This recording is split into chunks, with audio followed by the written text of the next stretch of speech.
जय श्री राम। मैं issue Harwani Hanumangarh town Rajasthan से रोज आपको गंगा दर्शन लाइव व पंचांग सुनाता हूं। आज का शुभ पंचांग संक्षिप्त में श्रावण मासे शुक्ल पक्षी चतुर्थी गुरुवार विक्रम संवत 2081 तदनुसार 8 अगस्त 2024।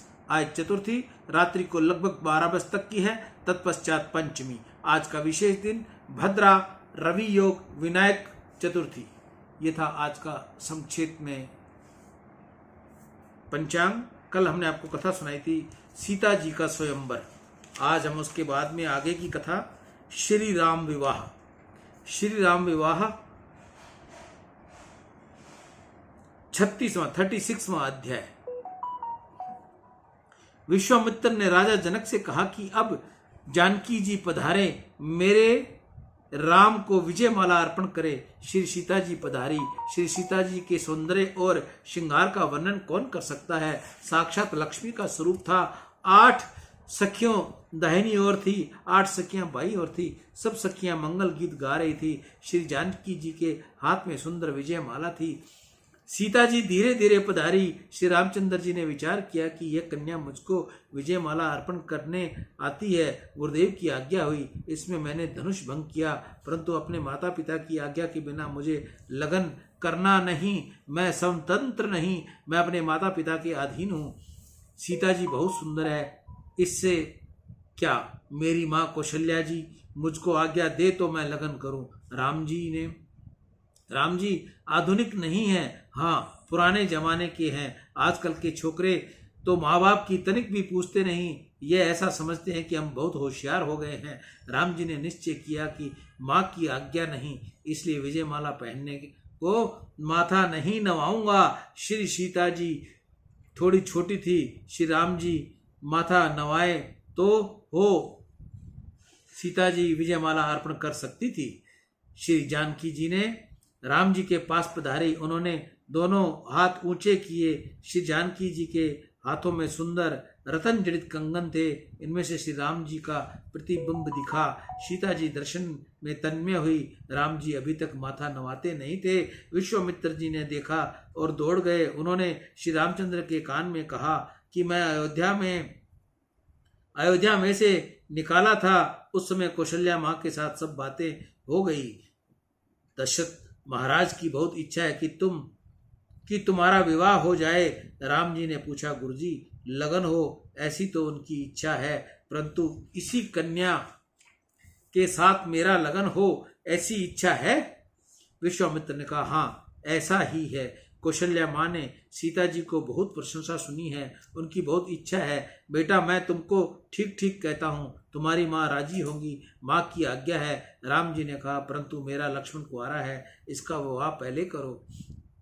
श्री राम छोटे भाई को भूले नहीं। विश्वामित्र को आनंद हुआ कि जगत में राम जी जो प्रशंसा करता है वह कम है। राजा जनक के यहाँ उर्मिला नाम की दूसरी कन्या थी। विश्वामित्र जी ने राम जी से कहा, लक्ष्मण का विवाह उर्मिला के साथ करा दूंगा। गुरुदेव ने जब ऐसा कहा तब प्रभु ने माथा नवाया। सखियों ने सीता जी की और दूसरा संकेत किया, अब माथा नवा हुआ है, जल्दी करो। सीता जी जब विजय माला अर्पण करती है उसी समय गावै छवि अवलोक सहेली, सिय जय माल राम उर्मिली। जनकपुरी की स्त्री पुरुष न्यौछावर करने लगे। सीता राम जी के दर्शन करते करते किसी का मन थकता नहीं था। यह मनोहर जोड़ी कैसी सुंदर दिखाई देती है, इनको किसी की नजर न लग जाए, ये सदा सर्वदा आनंद बने रहे। पीछे विश्वामित्र जी की आज्ञा हुई। उस समय स्वर्ण अक्षरों में कुमकुम पत्रिका लिखी गई, वह सिपाहियों को दी गई और कहा गया कि अति शीघ्रता के मार्ग से घोड़ों के द्वारा दौड़ते हुए अयोध्या जाओ। दशरथ महाराज को वंदन करके प्रार्थना करो कि बारात लेकर अयोध्या की प्रजा के साथ पधारें। राम जी ने उन सिपाहियों से कहा, अयोध्या में मेरे पूज्य पिताजी के चरणों में वंदन करना, मेरी माँ से कहना कि तुम्हारे आशीर्वाद से मैं खूब आनंद में हूँ। मेरे माता पिता के चरणों में प्रणाम करना। सिपाहियों की आंखें भीनी हो गई। ये वह दौड़कर अयोध्या पहुंचे। दशरथ महाराज का दरबार भरा हुआ था। सिपाहियों ने महाराज जनक की पत्रिका दी। महाराज दशरथ को बहुत आनंद हुआ।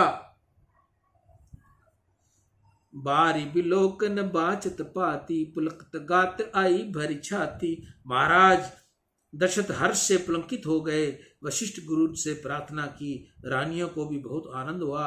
बारात ले जाने की बहुत तैयारी होने लगी। तुलसीदास महाराज जी ने बहुत सुंदर वर्णन किया है।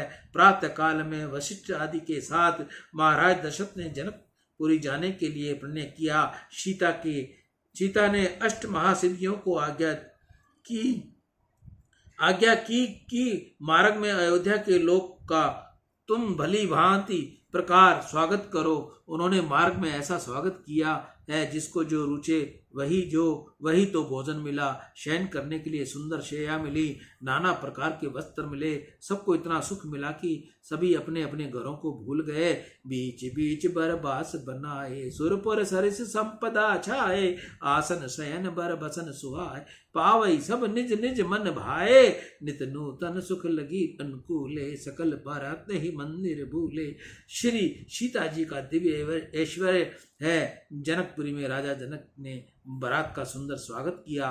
विश्वामित्र के साथ श्री राम लक्ष्मण दशरथ महाराज को मिले। दोनों भाई ने पिता का साष्टांग प्रणाम किया।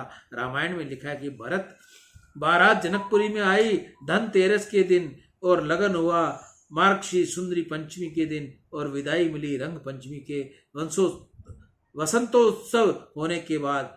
ऐसा नहीं कि आज आओ और कल चले जाओ। नारद जी ने लगन का मुहूर्त निकाला। मार्गशीर्ष शुक्ल पक्ष पंचमी तिथि गुरुवार और गोरजा मुहूर्त। श्री राम का वर घोड़ा निकला। कामदेव समय घोड़ा बनकर आया। श्री रामचंद्र जी घोड़े के ऊपर विराजे। साधारण जीव जब लगन करने जाता है तब उसकी छाती पर चढ़कर बैठता है, परंतु श्री राम जी जब लगन करने गए तब काम की छाती पर चढ़कर गए। कामो दाता काम ही प्रतिग्रहंताम काम, समृता मातिमा कामने तत्वा प्रतिगृहिता गृहम ग्रामी। लगन निकाशम होने के लिए श्री राम पूर्ण निष्काम है। श्री राम का सुंदर वर घोड़ा निकला। श्री राम सहज सुंदर है, अतिशय सुंदर है। मानाभिरामम नयनम धीरामम, बचोभिरामम शरुणाभिरामम, सदाभिरामम सतताभिरामम, वंदे सदा दशरथम च रामम। राम जी का स्वरूप अति सुंदर है। राम जी मनमोहक है। राम जी का सौरंद नेत्रों को आनंद देने वाला है। परमात्मा की सुंदरता का वर्णन करते समय वाणी को भी आनंद होता है। यह वर्णन सुनते कानों को तृप्ति होती है। राम जी का सदा सादा सुंदर है, नित्य सुंदर है। श्री राम जी सहज सुंदर है। श्रृंगार न करे तो भी श्री राम जी बहुत सुंदर लगते हैं। राम जी वन में पधारे उस समय क्या श्रृंगार था। वलकल वस्त्र पहने हुए थे, मस्तक के ऊपर जटा धारण किए हुए थे, फिर भी श्री राम ऐसे सुंदर लगते थे कि शूर्पणखा की इच्छा हुई कि मैं श्री राम मेरे पति हों। शूर्पणखा राक्षस थी, उस पर भी उसकी राम के साथ लगन करने की इच्छा हुई। राम जी श्रृंगार न करें तो भी सुंदर लगते हैं। फिर आज तो राम जी ने वर राजा का सुंदर श्रृंगार किया है। इस सुंदरता का वर्णन कौन कर सकता है। श्याम शरीर सुभाय सुहावन, शोभा कोटि मनोज लजावन। कल किंकनी कटि सूत्र मनोहर, बाहु विशाल भूषण सुंदर। नयन कमल कुल कुंडल काना, बदन सकल सोदर्ज निधाना। सुंदर मुकुटि मनोहर नासा, भालु तिलक रचिता निवासा। शरद विमल विदु बंधन सुहावे, नयन नवल राजीव लजावन। सकल अलौकिक सुंदरताई, कहीं न जाय मन ही मन भाई। निरख राम छवि विधि हर्षाने, अठई नयन जाने पछताने। श्री सीता जी माता सुनैना रानी की आरती उतारी। श्री राम जी का मंगलमय स्वरूप देखते ही सुनैना रानी को आनंद हुआ कि पुत्री बहुत भाग्यशाली है। जो सुख बैसक मात मन, देखी राम बरवेश। सोन सकई कई कल्प सत, सहस सरा शारदा शेष। सियावर राम जय जय राम। श्री रामचंद्र जी के दर्शन करते समय रानी के मन में थोड़ा ऐसा भाव जागा कि किसी जन्म में ऐसा वर मिले तो मैं भी भाग्यशाली बनूं। ये कितने सुंदर हैं। श्री राम मर्यादा पुरुषोत्तम है, उसके विषय में मैं सास हूँ और ये जमाई है, ऐसा अलौकिक भाव रखना नहीं। यह जीव ईश्वर के साथ पुण्य करे तो ही सुखी होता है। कोई स्त्री के साथ अथवा पुरुष के साथ लगन करने से थोड़ा सुख मिलता है, परंतु अंदर की शांति मिलती नहीं। जो परमात्मा के साथ पुण्य करते हैं, परिणय करते हैं, उनको ही शांति मिलती है। सुनैना रानी को ऐसी ही भावना जागृत हुई। सुंदर स्वर्ण सिंहासन में श्री रामचंद्र जी को विराजमान किया।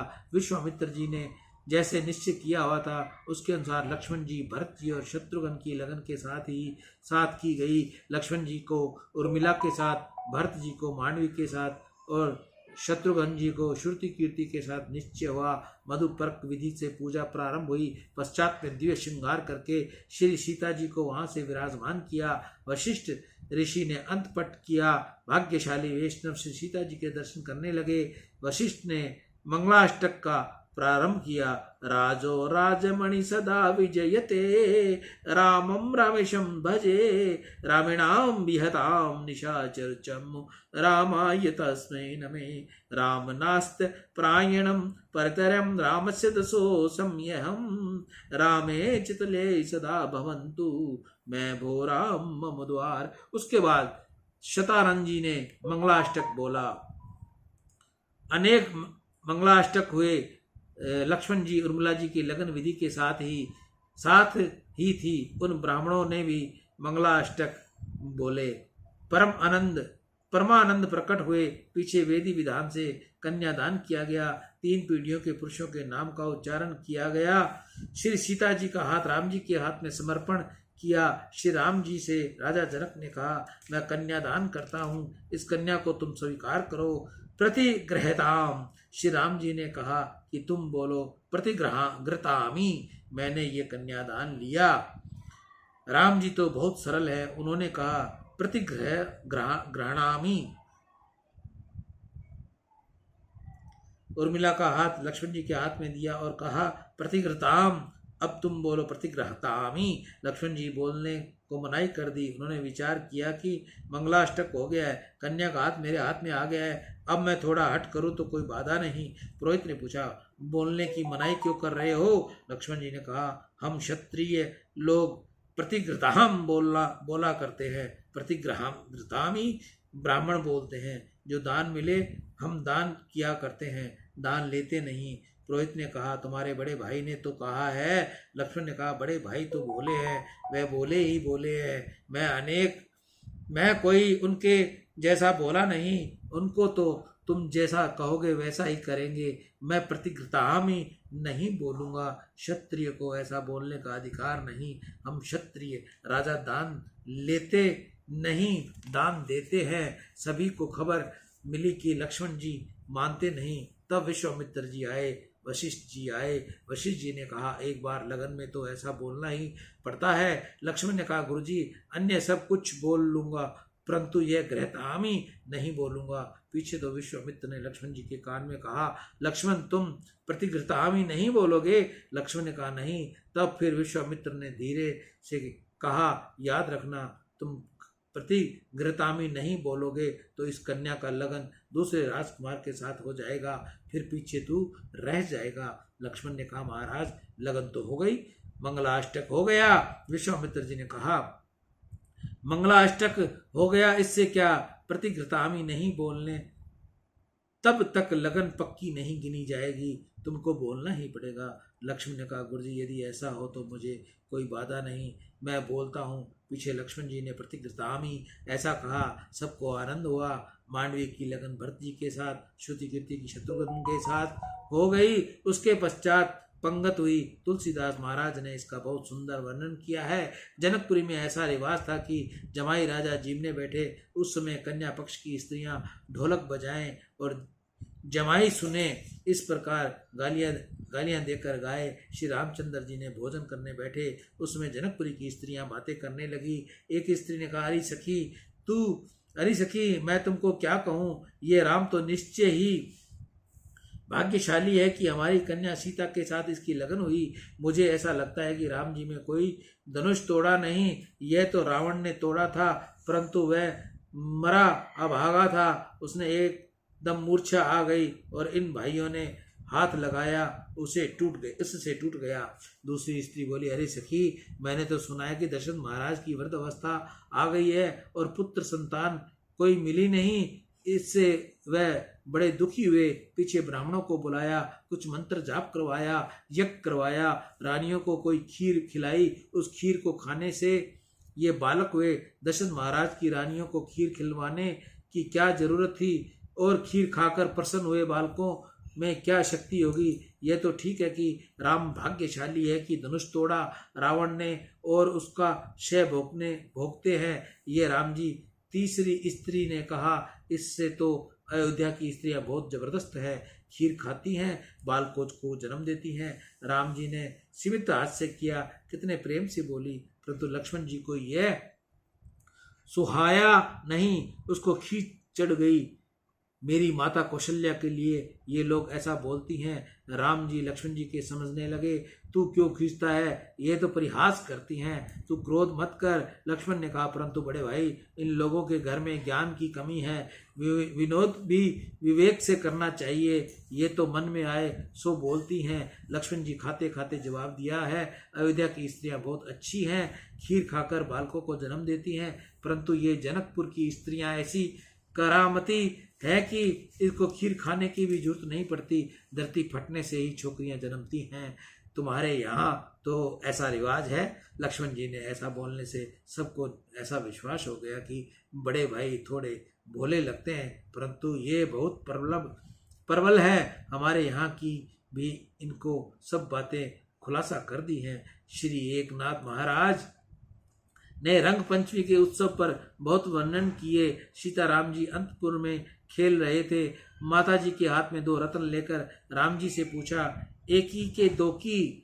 मेरे हाथ में 1 रत्न है कि 2? श्री राम जी ने वशिष्ठ ने उपदेश दिया कि जगत में केवल एक परमात्मा ही सत्य है, ईश्वर के बिना जो कुछ भासता है वह सब मिथ्या है। एक ही परमात्मा अनेक रूपों में विराजे हुए हैं, माया ने अनेकता भासती है। श्री राम तो ब्रह्म रूप है, राम जी को दिखाई देता ही नहीं, 2 दिखते ही नहीं, इसलिए राम जी ने कहा एक ही। माता जी के हाथ में 2 रत्न निकले।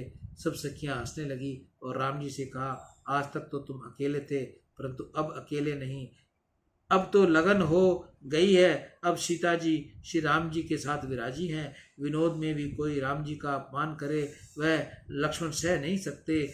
जहाँ राम जी हैं वहाँ लक्ष्मण तो है ही। लक्ष्मण को लगा कि मेरे राम बहुत भोले हैं, ये लोग इस कारण हंसते हैं। लक्ष्मण ने सखियों को जवाब दिया, मेरे राम जो बोलते हैं उसका तुम कोई अर्थ समझती नहीं। सखियों ने पूछा, क्या अर्थ समझते नहीं? अब तो लगन हुई है, इसलिए अकेले नहीं।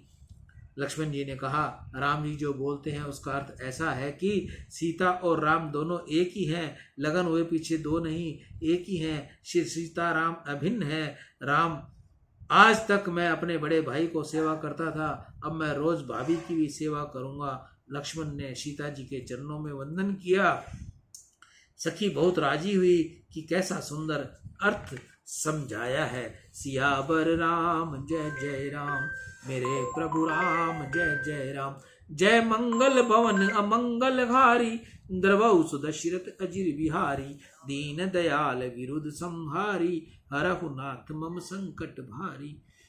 श्री राम विवाह का आज हम यहीं विश्राम करेंगे। कल इसकी आगे की कथा हम आपको सुनाएंगे। श्री राम विवाह। सियावर राम जय जय राम, मेरे प्रभु राम जय जय राम। जय मंगल भवन मंगल हारी, नरवौ सुदशरथ अजर बिहारी। दीन दयाल वृद्ध संहारी, हरहु नाथ मम संकट भारी। एक जरूरी सूचना, 19 अगस्त को रक्षाबंधन है। जिन माताओं बहनों को अपने भाई के लिए तुलसी की माला, क्षमा चाहूंगा, तुलसी से निर्मित राखी चाहिए, वह माता बहन जल्दी से हमसे संपर्क करें और राखी मंगवाएं। 4 राखी के ऊपर 1 राखी फ्री है। 4 राखी की कीमत 800 रुपये कोरियर सहित है। आपको चाहिए तो आप मेरे को जल्द से जल्द फ़ोन करके कांटेक्ट करें ताकि समय से पहले आपको राखी मिल जाए। जय श्री राम। मैं ईशु हरवानी, हनुमानगढ़ टाउन, राजस्थान से। राम